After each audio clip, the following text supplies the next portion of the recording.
Hey everybody, it's Barbara Cape, President of SEIU West. Just want to give you a couple of things to update you on this week. It's June 2nd, and June is the introduction of Pride Month. So happy Pride Month, everybody.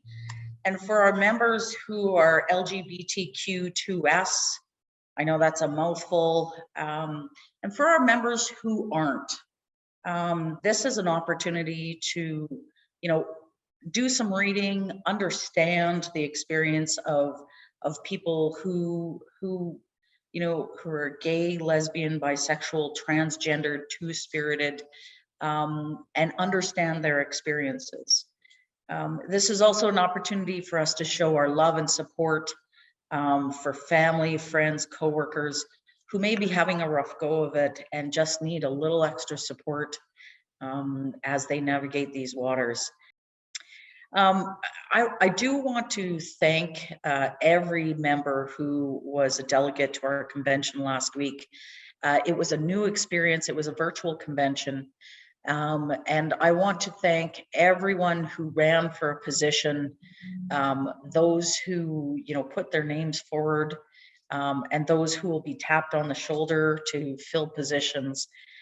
You've got a really strong, solid group of people on your SEIU West Executive Board, and I share my deepest appreciation to the members of SEIU West for showing their support and putting me into the role of president for another 4 years. I am truly and deeply honored by that.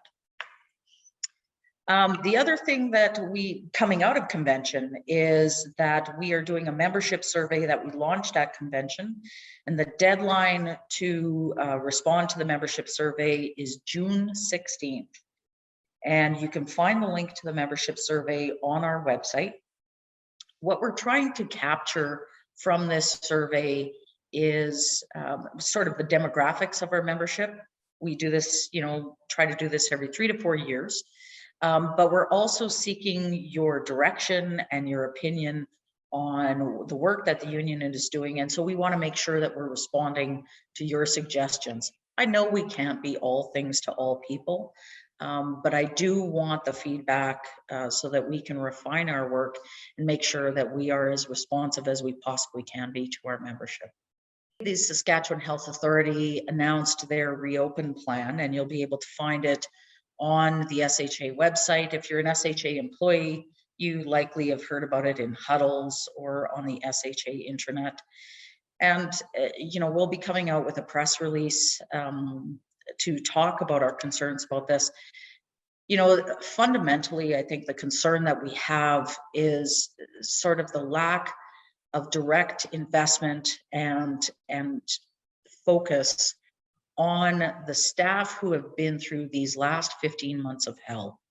And what we've seen over and over and over, regardless of where you are in the province, is that your mental health has taken a beating. And we've been asking some pretty pointed questions to the SHA about what the long-term plan is for mental health supports for our members and for all healthcare workers, quite frankly. Plenty of experts, far smarter than I am when it comes to mental health, have talked about this. Our next pandemic is a mental health pandemic. And the fact that, what people have experienced in some of the units and some of the facilities is akin to post-traumatic stress disorder. I'm not saying that that's your diagnosis, but what I am saying is that if you need help, the strongest thing that you can do is reach out to your employee family assistance program. And that is what's missing in any sort of detail from the SHA's reopen plan. So we'll be taking a deep dive into this over the coming days. And we welcome your feedback on our Contact Us link on the website or through the Member Resource Center. Those calls will get referred to me, and getting members' input into what they're taking away from that reopen plan is hugely important. So take a chance, take a moment, take a look at it, and give us your feedback. SEIU West committee's terms ended at convention. And so we put out the call. If you're interested in any of our committees, please go onto our website and put in an expression of interest.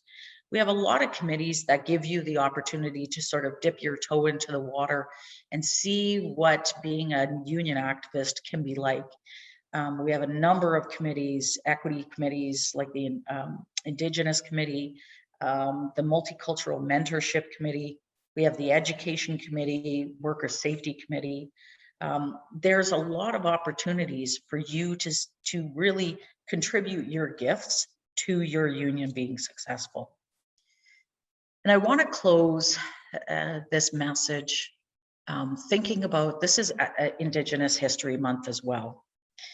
And over the weekend and this week, we've all been rocked by the discovery of the mass grave of the 215 children outside the residential school in Kamloops.